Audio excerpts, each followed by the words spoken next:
Have you ever seen a vixen who didn't want a man? It can take human form, and it's usually incredibly beautiful. Every man who meets them falls in love with them. Nowadays, the word vixen is used to refer to those evil women who seduce other men, but she kept her body for a man for many years. But what happened? When I found out that discovering my fiancé mocked me mercilessly, mocking me for not wanting to warm the bed with him, and the vixen beside him shows her ugly face. I'm disappointed to leave here. Looking at yourself in the mirror, you do it for that one vixen, treating me like this. Obviously I'm the vixen. He went to the hidden place and changed back to his original form. A passerby saw me and said I was a foxhound. I walked forlornly to the edge of the lake. My inferiority complex was in full swing. Being a fox herself, in human form, she couldn't even keep the one she loved. Icon as a fox is not bad looking, simply be good people pick up. As a pet good, calling, forget it. I never want to be human again. Being human is so tiring. The next moment a dark shadow appeared. What did I think it was? It turned out to be a dog. When I'm glad I'm just a dog, I suddenly remembered that I'm just a fox now. When I'm scared shitless, a hand lifted me up mercilessly. It turned out to be an incredibly handsome man who rescued me. I've never seen a man so cold. The puppy who chased me just now was scared to death of him. Handsome man picks me up and stares at me. At that moment, another beautiful man came by. This beautiful man lifted up my hind leg 0, distinguishing my sex. The fox does not make a move. You think I am Ali? I directly open the claws to rub too. Handsome man turns around with me in his arms and warns him not to touch me, and this beautiful man couldn't believe it. Mustn't. Isn't he a clean freak? Mo Sheng hugged me and got into the car, and the man behind me also waved. Wait for me. I reacted when the handsome man hugged me and was about to get into the car. Having been kidnapped myself and being shown to a man, that's when I started to fight back, but still thrown into the car and brought home. This night how I am so unlucky. Come to Mussen's mansion and so on. I was thrown on the bed in my room. Now what is this? The beautiful man leaned on Mo Sheng's shoulder. You even foxes. But Mo Sheng instructed me to wait here honestly. I'm going to take a shower and then come back. I watched the two leave in disbelief. Was he going to do this and that to me? I jumped up and down in panic. It was too dangerous to be around this man. I had to run away. Over here Mo Sheng was bathing, feeling the touch of the fox he had just hugged. Is that why the mother likes foxes? At this time I was still crawling around clumsily. I kicked a box off as I went along. I just reacted. Did I break something again? I jumped down curiously and looked at the crystals that fell out of the box. For a moment, the crystal emitted a bright light, blinding my fox eyes. But the crystal, with a whoosh, burrowed into my body without my knowledge, and the blood-red birthmark on my face is disappearing. I then turned around curiously, feeling my body so comfortable even my brain is refreshed. Outside the room, Mo Sheng asked, that fox didn't run away, did it? The housekeeper was confident that, with the door closed, it would never get away. When Mussen was about to open the door, I was startled for a moment that he was back. I'm rolling from side to side, racking my brain. What to do? What to do? Suddenly, a flash of light. Mo Sheng opened the door and looked at the wreckage, and I slipped quietly behind the door. Mussen was holding the box I had just kicked off, and I had stealthily walked out of the room. The housekeeper looked at the windows. They were all closed properly, so how could they escape? Mo Sheng looked at the box with a grave expression. That dead fox stole my mother's relics.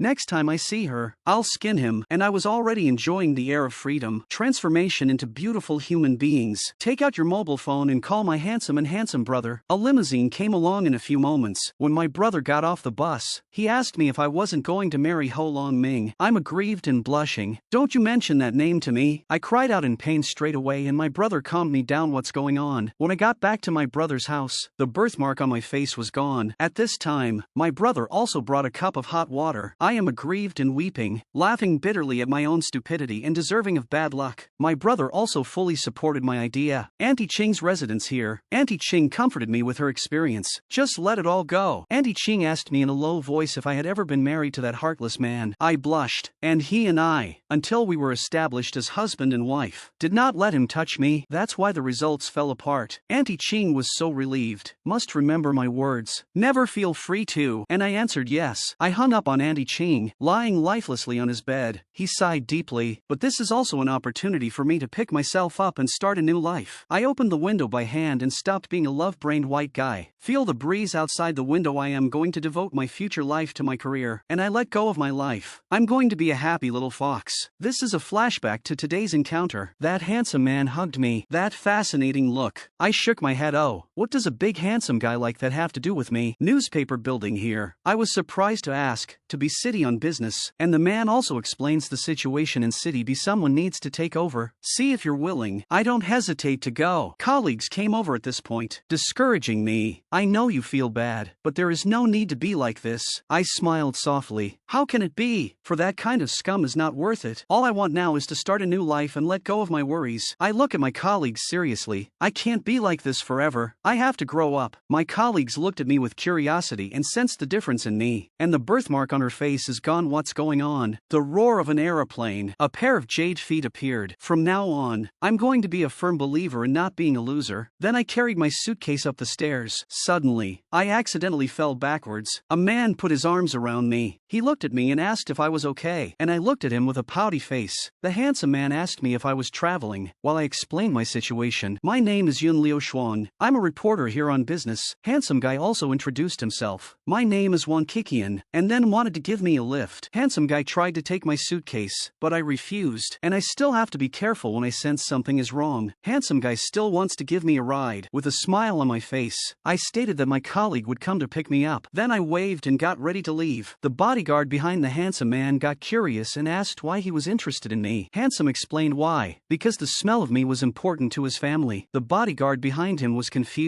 How did it mean something special to the Wanchi family? Wani Qian turned around and explained, our family has been celestial masters for generations, and I called my colleague. My colleague couldn't make it to the airport because of the traffic jam. I'll just have to figure it out myself. I'm also convinced that I can't be defeated by a small problem. Open your eyes and see the two men from before. The beautiful man even greeted me, and I pressed my hat and didn't even want to talk to him. I thought to myself, they won't recognize me, and this beautiful man wonders why I just left. His companions laughed at the beautiful man. The companion seriously said that this time we have serious business. You don't mess around. And the beautiful man tried to retort, but was simply told to shut up. I took a taxi at the airport only to find out the driver took a detour. The driver brakes directly, threw down my suitcase, and then they don't want to take me to my destination anymore. I can only curse this black-hearted driver. Cross your arms and sigh deeply. I took out my mobile phone to see if I could call a lift. Not long after, I turned my head and saw the car coming. Wave me over here. Then a little boy came out of the road. The little boy hadn't realized the danger. I just froze. I was going to save my life. Right. I shouted danger and the little boy didn't move a muscle. I rushed to the boy, reaching out for the little boy, pushed the little boy directly in front of the car, and I fell to the ground. Just as the car was about to hit me, a hand suddenly reaches up behind me and tugs at me, and the car braked just in time. It's the man we met at the airport. I looked at him curiously. He asked me if I was hurt, and the beautiful man from before is here too. I tried to say it was okay, but I made a noise of pain. Abrasions on the leg. The gentleman wanted to take me to the hospital. I just want to reject this person who looked at my fox gender before, and one Cheekian rejected this Mr. Mu and wanted to deliver me himself. I sighed helplessly. Mr. Mu greeted Wan Chi Qian in a conspiratorial manner. I was told to go to the hospital, and then the two men were at loggerheads, and I'm left awkwardly in the middle. I had no choice but to yell that it was just a scratch. No need to go to the hospital. Then another man came along. He looked at me hard. 2 more steps forward. Stared down at me. He looked at my leg again. He picked me up straight away. I was shocked by the sharp look in his eyes. Mr. Mu watched me being carried to the car at this point and mocked Wanchi, and Wani had no qualms about getting in the car with his suitcase. Mr. Mu, on the other hand, thought that this Wanchi must be up to something. And then the long limousine started up. I'm looking at the scene and I don't know what to do. One Cheekian turned to me and asked me about my wound. Mr. Mushboon was also concerned about me and wanted to rub me down, and he's quietly alone with his book. Just then he looked up at me. Then he asked me if I'd seen me, and I nervously explained what he said. Instead, he stared at me dead in the face and said he'd seen me before. I consoled myself with the thought that he wouldn't be able to tell I was a fox. I ruffled my long hair and calmly retorted his words. He let out a soft ooh and went back to reading his book. I strained to feel the ice and fire surround me. It's not long before we get to the big, fancy hotel where the dudes are staying. Mr. Mu wants to invite and to help me with my leg. I raised my hand to say no, I could take a taxi back myself. And Winky still wants me in the hotel. I had to politely decline and say that I could just put the medicine on myself. I ended up bending over and thanking a few people for their kind words. Then wave and get out of here. Mr. Mu then mocked Wani Qian's dog-licking behavior. As a result, Wan Yiqian left here straight away. Mr. Mu behind him shouted at Wani Qian, "Why are you so concerned about that lady?" Wang Qilian turned his head, looked down at the other man, refusing to answer Mr. Mu. Several people entered the hotel. Mr. Mu then asked him curiously why he suddenly hugged that girl. He raised his hand and felt the familiar scent on it. He must have met before. Mr. Mu was still thinking of keeping me, saying that what he's doing is ungentlemanly. He thinks he's got the hots for me, he's going to chase me, and he knows I'm brilliant, yet he still wants me to stay away from him. That's when I came to my colleague. A man just walked out. A pretty girl called out my name, and then she apologized for not picking me up. I made no pretense of being able to come over myself, and thereupon led me to my room. I rubbed the medicine, sighing again that I've finally stopped. Thinking back to my previous experiences. Touch your face and the birthmark is gone. It's like that's when everything changed. Then pull yourself up under the covers and don't think about it. I've got a lot of work to do tomorrow. The next day I came to the hospital to hand over my work to my seniors. Colleagues teased my senior who was injured due to the interview. Didn't realize that I was a girl. Senpai sighed and said that this is really not suitable for a little girl like me to do. I wondered if he hurt his leg during the interview. I assured Senpai that I'd continue his work. I walked out of the hospital room, thinking that it's hard for an investigator to collude. Suddenly I saw Mo Sheng in the hospital corridor. Mo Sheng greeted me warmly. I greeted him and said it was a coincidence to meet him. Mo Sheng was concerned if I was here for my leg injury. I told him I was here to see a colleague, and that I hadn't settled my score with him yet. I took out a post-it note from my bag and wrote something on it. When he saw me writing, Mo Sheng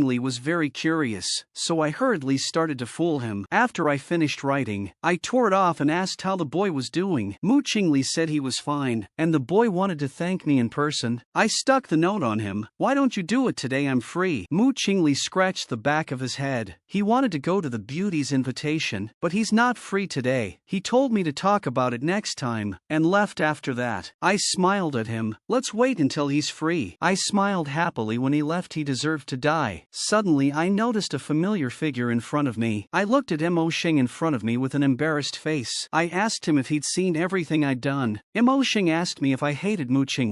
I turned my head and admitted it, and Mo Sheng wondered why. I was speechless for a while. I couldn't say it was because he looked at me there, right? But Mo Sheng waved his hand to me and told me that Mo Sheng could do whatever he wanted. I don't know why, but Mo Sheng always made me feel so nervous. He's got a handsome face, but he's always got a grim attitude. Unfortunately, I'm not a face dog anymore. His beauty doesn't affect me. Thinking about what happened that day, I was angry at the previous offense against me. He was part of it too. I turned my head to look at Mo Sheng's back as he left. I said, I'll have to settle this score with him too. In the corridor of the hospital, Mo Sheng realized that many people were looking at him. In the office, he wondered if he was handsome, but the turnaround rate today was too abnormal. At that moment, a man tore off the note behind him, reminding him that there was something behind him. Seeing the words on the note, Mo Sheng was trembling with anger. He was furious at whoever did this. No wonder the turnover rate is so high today. Thinking about the physical contact with me today, Mo Sheng was so angry that she thought I did it. On the other hand, I also sneezed. Mo Sheng said he finally realized that his vigilance was too low. Mo Sheng was angry with Mo Sheng for not telling him. Mo Sheng asked him if he'd offended me and was trying to get back at him. Mo Sheng was puzzled, but he had never offended a girl. Mo Sheng felt Mo Sheng is not right. He is also too concerned about me. Will not have an idea it. Mo Sheng explained that I saved Nada and helped them a lot. He didn't want me to get into trouble. Mo Sheng said she didn't believe me. I didn't do them any favors. Mo Sheng wondered if Mo Sheng was so interested in me because Wan Chi Qian was concerned about me. Mo Sheng warned Mo Sheng not to touch me, and Mo Sheng hastily agreed. Mo Sheng went to the window and watched my back as I left the hospital. He said I was a cunning little fox at best. On the other side of the company building, I wore a staff member's uniform and lurked inside. I never thought that one day I'd be a reporter and have to go undercover. A rookie like me didn't believe I could find out about my target's dealings. The seniors side, that's what the bosses told them to do. If they don't finish, they'll be fired. I can't help it if it's anywhere else,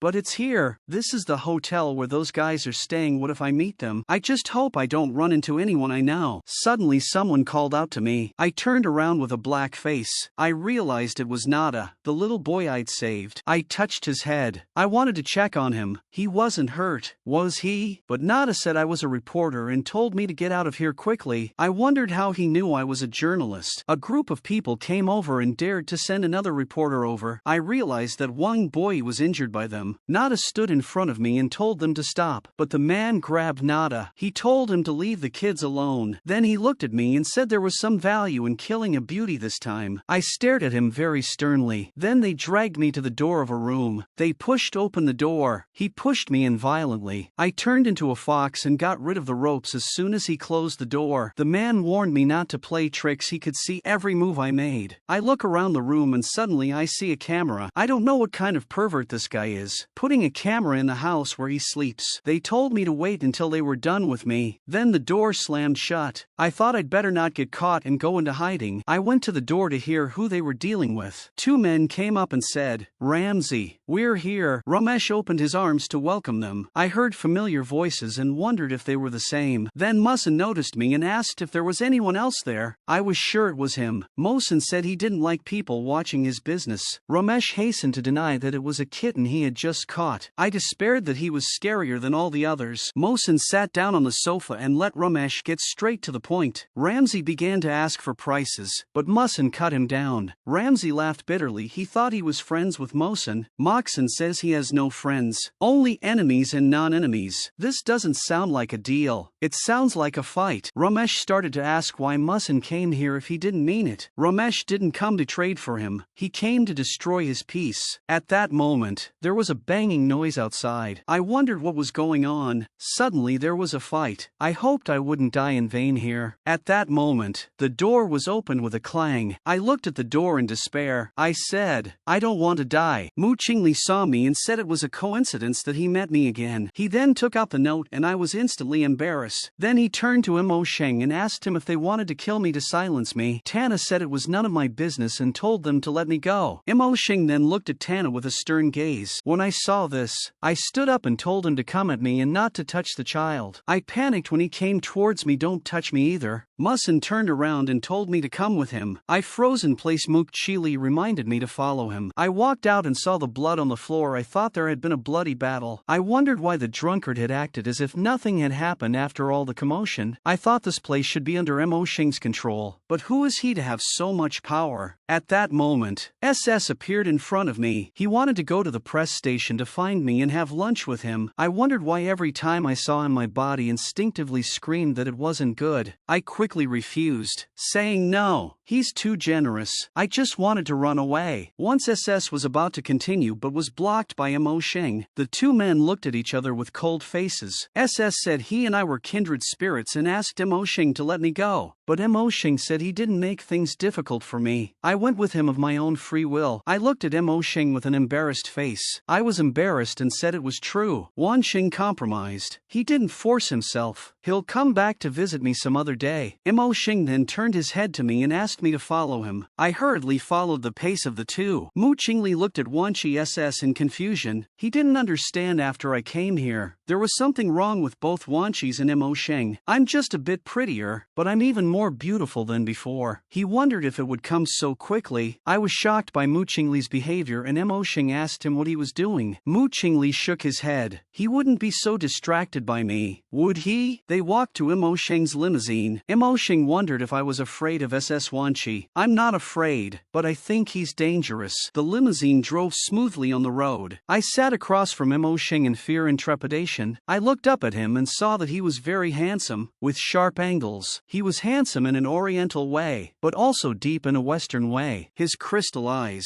Suddenly I froze. He looked at me. I thought, if only he wasn't so cold and scary. Mo Sheng, this time do I know who SS Wan Chi is? I looked at him and said I didn't know. He then asked me if I knew who he was. I quickly shook my head and said I didn't know. I'm about to cry. I don't want to know. I'll be silenced. Moxon thinks I'm like a cunning fox. I know how to avoid harm and pretend to be good to confuse my enemies. At that moment, Mo Sheng remembered the time he picked up my fox form. That day he opened the door to find me gone and the house in a mess. Mo Sheng sighed, remembering this unpleasant incident again. Then he introduced me to the Wanky SS family as a financial oligarchy. He added that the Wansi family had another profession. They call themselves the Heavenly Masters, the best physiognomists in the world. I was shocked to hear the word Celestial Master. Mo Sheng wondered why I was so sensitive to the word Celestial Master. I hastened to explain that I was thinking that his family's investment had not failed. No wonder I felt strange around him. We're mortal enemies. Mo Sheng said the identity of the Celestial Master, except for the Wanchi SS family. Hearing that, I was shocked. Would I be silenced if I knew this secret? Mo Sheng is now curious as to why Wanky Sheng cares so much about me. I was in despair. It's none of my business. Please let me go. They went back to Mo Sheng's house. I followed them, but I didn't dare say goodbye to him. At that moment, Tana tugged on my coat. I knelt down and thanked him for saving me today, but Tana said he couldn't do anything useful to save me. Mu Qingli said I had the guts to tease him if he knew whose child he was. I was puzzled as to whose child he was. I asked again whose child he really was. Mu Qingli said that Tanaka was one of the purposes of their trip. I wondered if the purpose wasn't Lemisi. He said it wasn't worth it. Then Mu Qingli took Tana into the house,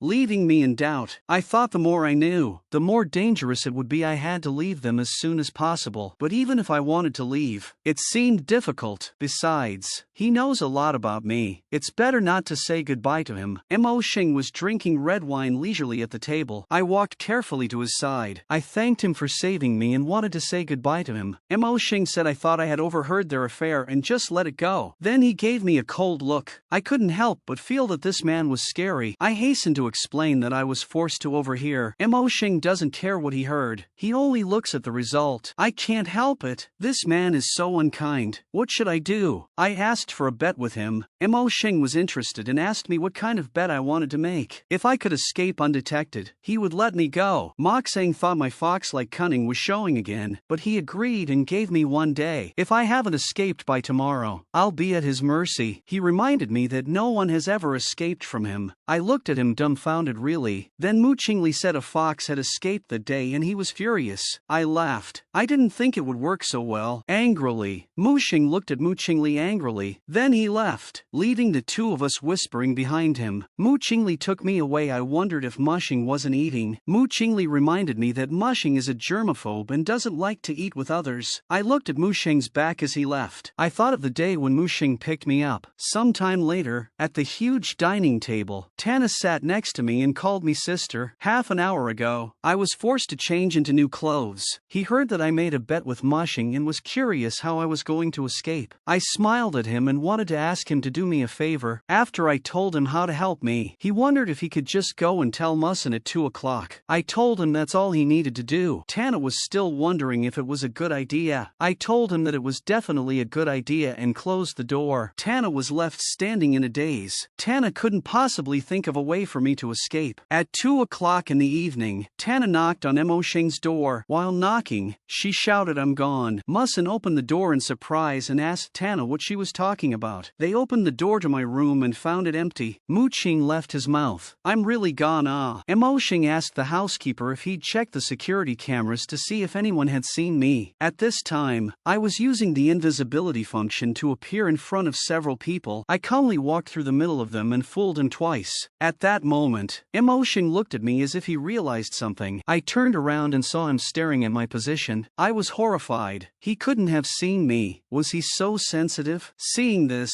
Mu Qingli wondered if he had found any clues. Mu Qingli looked at the empty space in front of Mo Sheng. Mo Sheng turned back and shook his head, saying nothing. I left in a hurry. I thought he had found it. I suddenly saw that the door to Mo Sheng's room was open. I laughed and wanted to leave him a souvenir. Mu Qingli wondered how I escaped from Mo Sheng's security system. Mo Sheng thought of disappearing in the same way as last time. Mu Qingli reminded Mo Sheng to take a look at his room. There was a big red word "stupid" written on the wall of Mo Sheng's room. Mu Qingli smiled. I've really left him a good gift. At this moment, the butler reminded Mu Qingli to take a look at his own room. Mu Qingli's room had a big red word written on it. Mu Qingli was furious. I'm such an odious woman. At that moment, Mo Sheng said he deserved it and Mu Qingli looked at him angrily. Tana looked up and saw Mushing staring at him. Mo Sheng asked him what I had asked him to do. Tana hurriedly explained that he hadn't done anything. He really didn't lie. He just went to inform Mo Sheng. Mo Sheng said forget it and turned around to leave. Mo Sheng turned around and told the others to find me themselves. Mu Qingli had never seen Mo Sheng paying so much attention to anyone. Suddenly, he laughed obscenely as Mo Sheng in love with his first love. I quickly ran outside, panting and lamenting that I finally came back. I realized that Wang Boyi must know something. I had to find him. At that moment, a group of people came towards me and shouted my name. My colleagues said I was finally back. They asked me if I was alright, and why I had interviewed them so far. I told them I was fine and that I had made them worry. Colleagues laughed, and Wansikian was so worried that he was about to call the police. Wansikian called me. I was scared and backed away, but my colleague pushed me in front of him and told me to thank him. Then she dragged the others away and told us to talk. I was left embarrassed in front of him. Wanchis asked me if I was afraid of him. I quickly argued. How could I be afraid of him? Wanchikian was adamant that I was afraid of him and asked me why. I hastily found an excuse and said goodbye, ready to leave. Wanyikian looked at me with complicated eyes. He opened his mouth to remind me to be careful of Mo Sheng. I was puzzled and asked what he was talking about. Wanyikian wanted to remind me to stay away from Mo Sheng. He doesn't want me to get involved. At that moment, I remembered that we who clan have a body that attracts heavenly thunder, so I told Wanchikian that I don't believe in fate. When he heard my words, Wanchikian looked at me with a shocked face. I'll continue. I'll try my best to change my so-called destiny. At this moment, Mo Sheng was hiding in the corner, listening to our conversation. I don't want a person to be defined by someone else's destiny. Hearing my words, Mo Sheng was surprised for a moment. After a while, Mo Sheng sat alone on a bench. He lit a cigarette and began to remember the past. When he was a child, someone told his family that he was destined to be a loner. His mother gave him a precious stone to change his fate. Then I remembered what I said about man's destiny. Mo Sheng laughed, feeling that this matter was interesting. On the other hand, I was lying in bed sleeping. Suddenly I heard a rustling sound from outside the window. I rolled over in a daze. I slowly opened my eyes. To my surprise, I saw Mo Sheng standing in front of me. Mo Sheng was sitting beside me. I asked him where he came from. I asked if I didn't believe in fate. I wondered if he had overheard our conversation. I told him that my parents had changed their fate and survived. Musin was curious about what happened to my parents. It's my personal business. I don't want to tell him, but Mo Sheng was staring at me, and the room suddenly went quiet. Mo Sheng said he wanted to talk about the business. I hurriedly covered my ears and said I didn't want to know. It would kill me. But Mo Sheng suddenly stared at me. He broke my hand easily. He wanted me to be his companion. I didn't understand and asked him what he was talking about. He said he wanted me to stay with him and asked me if I didn't understand. I was angry at him for picking me up in such a strange way. It would have been simpler to say he wanted me to be his woman, but Mo Sheng said that I was wrong. He just wanted me to stay with him. When I heard that, I looked at him with anger. I told him I'd go back soon and wouldn't stay with him. Mo Sheng asked me if I wanted to go back to that scumbag Ho Lon Ming. I asked Mo Sheng how dare he investigate me. Mo Sheng said he had never failed to get what he wanted. At that moment, there were a few knocks on the door. My colleague asked me if I was on the phone. I warned Mo Sheng to leave, or I'd call the police on him, but Moxon grabbed my hand when I tried to open the door. I asked him what he wanted, but he said he was here to open the door. He put his arm around my waist and opened the door. When the door opened, my colleague wanted to call out my name. I saw Mo Sheng hugging and kissing me. My colleague looked at the scene with embarrassment. My colleague wondered what was going on. Was she leaving? He knocked on the door. He saw Mo Sheng kissing me with his arms around me and left in embarrassment. After he left, I pushed Mo Sheng away and asked him what he was doing. Mo Sheng replied carelessly, "It's a lot of trouble to explain. It's easy to clear the room." I was puzzled and asked him what he was clearing up. At that moment, Mo Sheng felt something strange outside the room. He picked me up and left. I kept struggling and asked him what he was doing. Mo Sheng carried me to the window. I was scared. I didn't want to die with him. Musin got tired of me talking and told me to be quiet. Suddenly, there was a banging on the door. Without hesitation, Mo Sheng jumped out of the window with me in his arms. I was so scared that I screamed. The door was kicked in from the outside. Mo Sheng landed safely in a handsome position. The killer shouted from upstairs, "Go after him." Mo Sheng ran away with me in his arms. I asked Mo Sheng why someone was chasing him. We were out of breath. Mo Sheng in a corner stopped. I gasped for air and asked the gang was coming at him. Right. Mo Sheng did not answer my question, but took out a small and exquisite pistol. I looked at the gun in my hand, which I had never used before, and was shocked. Mo Sheng turned his head and challenged the killers behind him. Then he protects me behind him in a domineering manner. The leader of the gang, Blackie, said he wanted to kill Mo Sheng and me together. My heart sank. So Mo Sheng was trying to protect me. I was the one who got him into trouble. At this moment, the killers were screaming that none of them could escape. Blackie raised his pistol and shouted that he wanted to kill everyone involved in the deal. Mo Sheng pulled me into a corner. The bullet hit the wall and we escaped. Before the killers came, Mo Sheng held me in his arms and told me to run to the east. After saying that, he pushed me into the distance with a slap of his hand. I looked back at Mo Sheng with a mixed feeling in my heart. He is the one who cares about me. I quickly ran towards the east. Mo Sheng looked at me with a sneer as I ran away. I desperately ran forward. I couldn't drag him down. At that moment, several assassins surrounded Mo Sheng. I stopped in my tracks. I looked at Mo Sheng with determination, determined to save him. The killers surrounded Mo Sheng and beat him with iron bars. Mo Sheng went up and hit him with an electric cannon. When Blackie saw his men were outmatched, he launched a sneak attack. Mo Sheng, who was fighting with all his might, didn't notice his back. The men were shocked when they saw an unknown object crashing into Blackie, who was shooting. The killers looked around and saw no one. Mo Sheng thought Mo Qingli was coming to support him, but someone was approaching with a knife. At the critical moment, I used a set of girls' Mo Kung Fu to beat the killers to tears. The assassin was shivering and firing his gun. Mo Sheng took the opportunity to kick the assassin away. The assassin's face was bruised and swollen. Mo Qingli rushed over with his man. The killer ran away when he saw the reinforcements coming. Mo Qingli went up and asked Mo Sheng if she was alright. Mo Sheng wiped the corner of his mouth and said he was fine, and asked Mo Qingli if he saw me. Mo Qingli asked Mo Sheng if he hadn't gone to look for me. Mo Sheng was silent for a moment and replied in a cold voice, "He told me to run to the east." Mo Sheng, who was injured in the shoulder, ordered his men to find me. Mo Qingli held Mo Sheng, who was about to fall down. Mo Sheng was adamant Mo Qingli should find me, but Mo Qingli ordered his men to throw Mo Sheng into the car. Mo Sheng shouted and refused to get in the car. His men stood still and didn't dare to come forward. Mo Qingli angrily yelled at his men for not having the guts to do anything to Mo Sheng. Mo Qingli forced Mo Sheng onto his shoulders despite his resistance.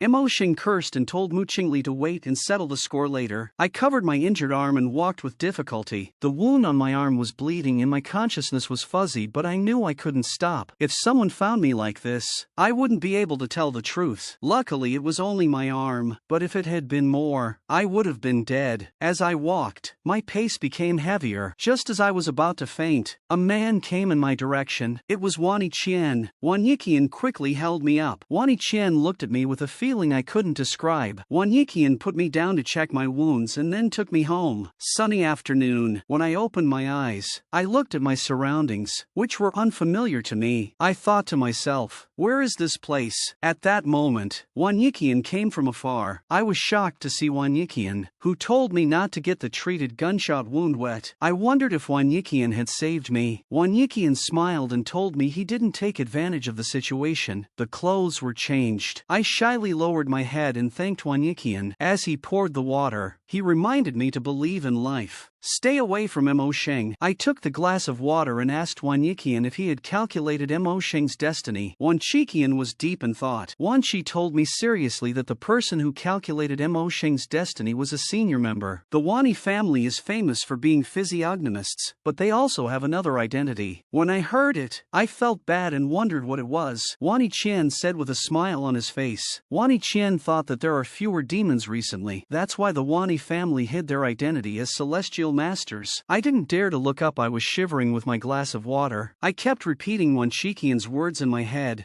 I'm a rare demon. I then adjusted my mind and replied, Mr. Wan Qi, why are you saying this to me? Wan Yiqian said, we are destined for 3 lifetimes. When I heard that, I sucked in a breath of cold air. I kept shaking my head thinking, no way. Wan Yiqian close to me sniffed, said I have a familiar faint smell. Seeing that his purpose was achieved, Wan Yiqian turned around and walked out of the room. I was stupefied. Was it that familiar? In the hospital, Mo Sheng woke up and started looking for someone. someone. Mo Sheng pressed Mo Sheng's shoulder to stop him from getting out of bed. Mo Sheng ignored his injuries and grabbed Mo Sheng and asked him where I was. Mo Sheng told Mo Sheng in a cold manner, "Don't look for people like me who run away." Mo Sheng sat back on the bed and tilted his head to the side. Mo Sheng pressed Mo Sheng onto the bed and asked why Mo Sheng called your men. Mo Sheng lay on the bed and asked if the killer had left any survivors. Mo Sheng recalled yesterday's events and felt something was wrong. Obviously feel behind someone pointing a gun at himself. But that person did not shoot. Mo Sheng was determined to find out who was helping him. The sound of footsteps coming from the hospital corridor. Mo Sheng asked the nurse what she was doing here. The nurse replied that she wanted to take Mo Sheng's blood pressure. Mo Sheng was busy. Mo Sheng asked the nurse to come back later. Inside the hospital room, Mo Sheng was interrogating the killer. What happened at that time? The swollen and bruised killer didn't know what happened. Mo Sheng sat on the bed with a cold face and asked the killer if he had done anything to me. The assassin recalled that he wanted to make a move on me yesterday, but somehow I disappeared. After hearing this,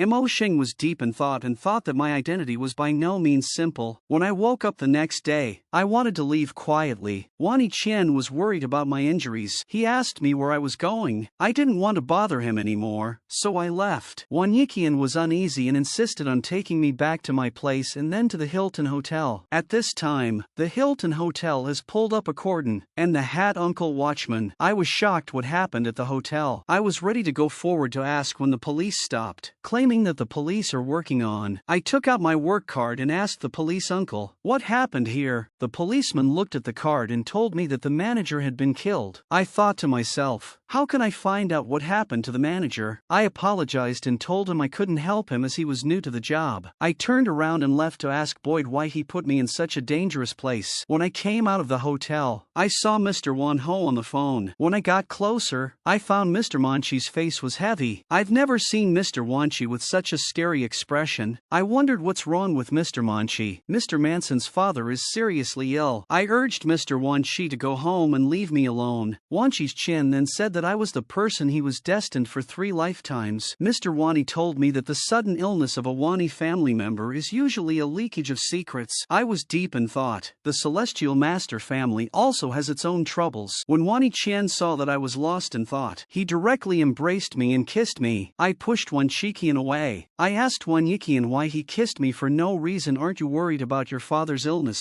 Wan Yiqian turned around and left, telling me to call him if I needed anything. Wan Yiqian drove off into the distance. I stood in the same place and deeply sighed that Wan Yiqian is really a strange person. In the bustling hospital, Wang Boi secretly pushed open the door of the ward and prepared to run away. I appeared in front of him in time. I asked Wang Boi where he was going. Wang Boi was surprised that I was okay. Instead of answering his question, I approached him and asked him questions. Wang Boi was in a cold sweat when he saw that things were getting out of hand. I wanted to ask him a few questions, but he confessed all of a sudden. I recorded Wang Boi's words and will find a suitable opportunity to talk to him again. Wang Boi was in a hurry to explain that he had no choice but to come forward to grab the evidence. Mo Sheng suddenly appeared and grabbed Wang Boi's shoulder. He asked Wang Boi if he still wanted to destroy the evidence. I was curious to know why Mo Sheng was here. Mo Sheng said he was asked by Mo Sheng to help me. Mo Sheng was angry that a woman like me who ran away from the battlefield wasn't worth saving. Mo Sheng appeared at the critical moment. Mo Sheng asked Mo Sheng why he came. Mo Sheng ignored Mo Sheng and walked up and grabbed my arm. I let out an ouch of pain, and Mo Sheng anxiously asked me how I got hurt. I was angry and disliked him because I was injured when I was on the run. When Mo Sheng saw this, he dragged me out of the room. He knew I didn't run away. I was confused. How did he know? Outside the hospital, Mo Sheng thanked me for my unfailing love and affection. I was confused. When did I show him love? Mo Sheng confidently said in return, "I will be his woman for the rest of my life." The more I heard, the more ridiculous I felt. I wasn't excited by his words. I was shocked by his logic. When Mo Sheng saw my fierce reaction, he thought that it was because he hadn't given enough. Then he took me into his arms in an overbearing manner. Mo Sheng thought there was no woman he couldn't handle, and then kissed me directly. Mo Sheng embraced me and kissed me. I pushed him away and raised my hand to hit him. Mo Sheng was quick to grab my hand. Mo Sheng told me that he knew my origin was not simple, but no matter what my origin was, my heart sank. I wondered if he knew anything. I asked him if he wasn't afraid that I was strange and would get him killed. Mo Sheng looked at me with disdain. He's a famous ghost. I'm not capable of hurting him. I was so angry, I couldn't tell him how to get back at him. When Mo Sheng saw that I had nothing to say, he hugged his shoulders and asked me. I tilted my head to the side and replied, "You're a terrible kisser." Mo Sheng heard this and asked me again in anger and shame. What did I say? I replied to him word for word that a big man's kissing skills are so bad. It's really embarrassing. Mo Sheng was furious and said he was not as experienced as me. I pretended to be innocent and laughed at him for being an inexperienced virgin. Mo Sheng, such a proud man, left me waiting and left in anger. I looked at Mo Sheng's gray back and burst out laughing. I didn't think he was still so innocent. I was in a happy mood, jumping and ready to leave. Forget it. Two men in black blocked my way. They took me straight to the hospital. I struggled. The men in black indifferently told me that Mo Sheng wanted me to get well. Inside the hospital, Mo Sheng stared at Mo Qingli, who was changing girlfriends like clothes. Mo Qingli was complaining that Mo Sheng didn't take care of his injuries and came back so late. Mo Sheng yells at Mo Qingli in a low voice. He's had many girlfriends. Mo Sheng asked Mo Qingli seriously how he usually interacts with women. Mo Qingli's face was confident. He didn't talk about relationships with women, he just played around. Mo Qingli was puzzled by Mo Sheng's sudden question, and Mo Sheng's inner frustration. Mo Qingli listened to the confused feeling Mo Sheng met me, became more and more strange. I sat on the hospital bed, was very angry with Mo Sheng forced me to stay to recuperate. With a clang, the door was suddenly pushed open. Nada walks in with a man in a suit. The man came forward and shook my hand and introduced himself as Nada's father, Lair. I politely replied, "You're welcome." I gently stroked Nada's head and said as long as the child is fine. Leroy sent Tana away. He and I needed to talk about something alone. I was deep in thought. What did Leroy want to tell me when he sent Tana away?